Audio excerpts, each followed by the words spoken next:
Hello, welcome back to Chat About It, Don't Shout About It with me, Rachel, the queen of the woke, as crowned by one of my haters. Yes, I have heard about the bubble tea drama and I have finally got around to making the video.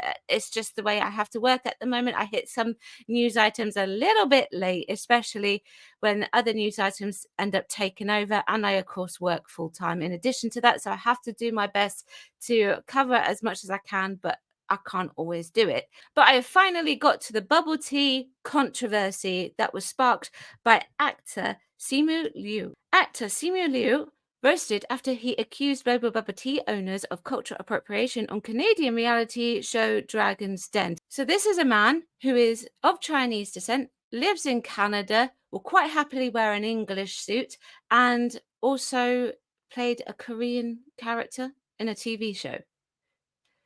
The hypocrisy and the irony behind the following statements that I am just about to read are absolutely ridiculous. Cultural appropriation really is the idea behind stealing somebody else's culture and taking it for themselves and making it, their own, so to speak. So I had to look up, is it patented, the bubble tea in Taiwan? And the answer is no, it is not. In 2019, a Taiwanese court ruled that bubble tea is a drink that anyone can make, so it doesn't need to be patented. The court also ruled that it's irrelevant who invented the bubble tea. The drink's origins are debated, but it's generally agreed that it originated in Taiwan in the 1980s. Two tea house chains, Hanin Tea Room and Chung Shui Tang, claim to have invented it. So this article comes from that Park Place. He said, I'm concerned about the idea of disrupting or disturbing bubble tea because it's something that's there's also an issue of cultural appropriation. Right. Remember that. I think it's more about cultural appreciation, but whatever. He thinks it's about cultural appropriation. There's an issue of taking something that's very distinctly Asian in its identity and quote unquote making it better, which I have an issue with. So things like taekwondo, jiu-jitsu, things that are worldwide. Do you have issue with those being studied worldwide when they help save people's lives and help them to be, defending themselves? Or what about the fact that sushi actually originated from China and it wasn't until the 1800s that the Japanese actually made it their own? Or what about English people opening up an Italian? Or what about coming to my area and actually talking to the English people who own a bubble tea shop and run it and absolutely love the idea behind bubble tea? After listening to their pitch, he stated, I am studying your can and I am looking for anything that tells me where your boba came from, and where boba came from is Taiwan. I started this venture company for a lot of reasons, but really primarily to uplift minority entrepreneurs. And not only do I feel like this is not happening here, but that I would be uplifting a business that is profiting off of something that feels so dear to my cultural heritage. So where would they have actually sourced these tapioca pearls from? Where would they have sourced the ingredients from? Who would they have spoken to create their tea? I want to be a part of bringing boba to the masses, but not like this. So for that reason, I'm out. Despite Liu's accusation, a bidding war between the other members on the show ensued, and the owners eventually chose Manjit Minas, who, by the way, has since then withdrawn the bid. Okay, so you want to bring it to the masses.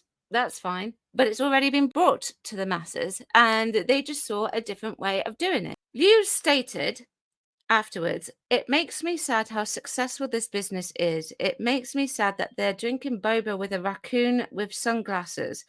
After Minas pushed back, Liu retorted, there has to be a willingness to change, and I have been able to invest in these founders knowing that the change is possible. But you're not very willing to take on somebody else's concept behind a change. Double standard. So he then goes to TikTok, which everyone does, of course, nowadays, because why not? First and foremost, I want to say I think we really hit on an important discussion about cultural appropriation, what it is, how is something exploitive, rather than paying homage and respect. Oh, that's words come up quite frequently when the line is crossed. And in that conversation, I experienced a massive wave of positivity and support from every community. And I just think that's really incredible. And I appreciate that, says the man who's played a Korean. I don't like saying a comment like that, says the man who played a Korean. Okay, but I just want to highlight the irony behind his statements versus, what I have just said. Because when you're acting, you are acting. Okay. I could play English girl, of course, Scottish, Welsh, Australian, Scandinavian, whatever. Okay. And to be honest with you, because of my skin color, perhaps nobody would bat an eyelid.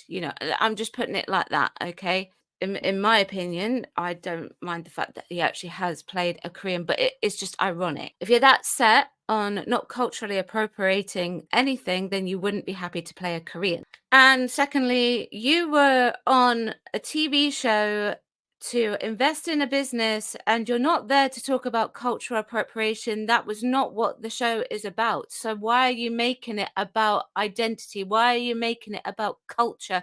Why are you making it about appropriation?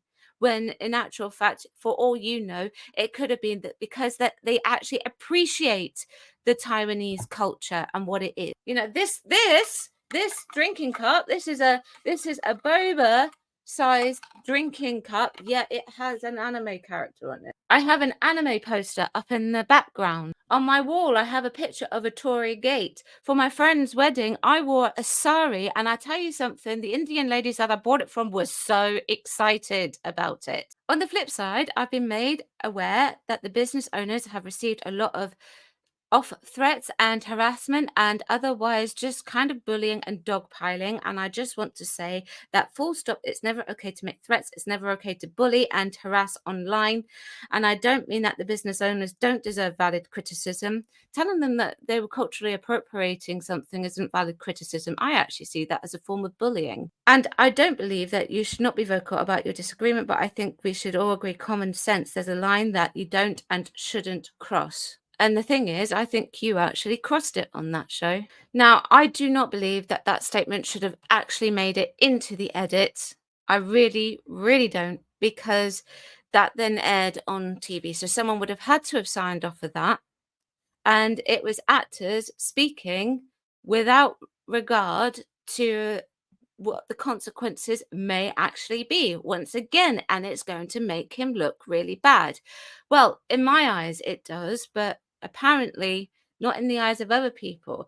And if this has happened, the starting point was from that TV show. Now, I'm not saying that it was you that told them to go out and say that. I'm not saying that. I don't believe that you did. But I just find that interesting that you make that statement, then it makes it into the edit and actually gets signed off on, and then that happened. He concluded, let's not cross the line, let's disagree with each other, let's critique each other. Yeah, but constructive critique. Not this is cultural appropriation. Be constructive. Let's critique this idea of cultural appropriation. Yeah, but the point of going on an investment show like the Dragon's Den or anything like that is not to actually critique the cultural appropriation, or in this case, I think more cultural appreciation. Let's talk about it. But what we're not going to do is threaten people's physical safety and make people feel unsafe, and cause them trauma that, quite honestly, they don't deserve. He then claimed their business was misguided. Was it misguided? I believe so. Were they a little ignorant? Absolutely. But those are all human things. Then he posted on X, I truly do not care what you spend your money on. Buy boba or don't. Or buy bottled mass-produced boba that feels weirdly appropriated, or don't. It literally does not matter to me. All I ask that that you not empty your life savings into altcoins and NFT. So if it doesn't matter to you, why did you go on this whole barrage of cultural appropriation and cause all this chaos in the first place? And do you know what's even worse about this whole entire situation is that the owners of this business then came out and apologized rather than standing their ground. And they really should have stood their ground. They should not have apologized. They could have literally just said, hey, we're not apologizing for this, but we will do more research and maybe take some of the critique on board and actually put onto the project that it originates from Taiwan, or put this information into this project. We don't believe that we are culturally appropriating. We are doing this because we love boba tea. We love the idea behind it, and it's just something that we want to have our own take on, much like things like sushi has its own take on, pasta has its own take on. There are so many things in this world that we all appreciate and enjoy in other cultures, And that does not make it cultural appropriation, and that is absolutely fine. Let me know what you think. Chat about it, don't shout about it. Like and subscribe. Thank you very much for watching. I'll see you tomorrow at 4 p.m. Bye-bye.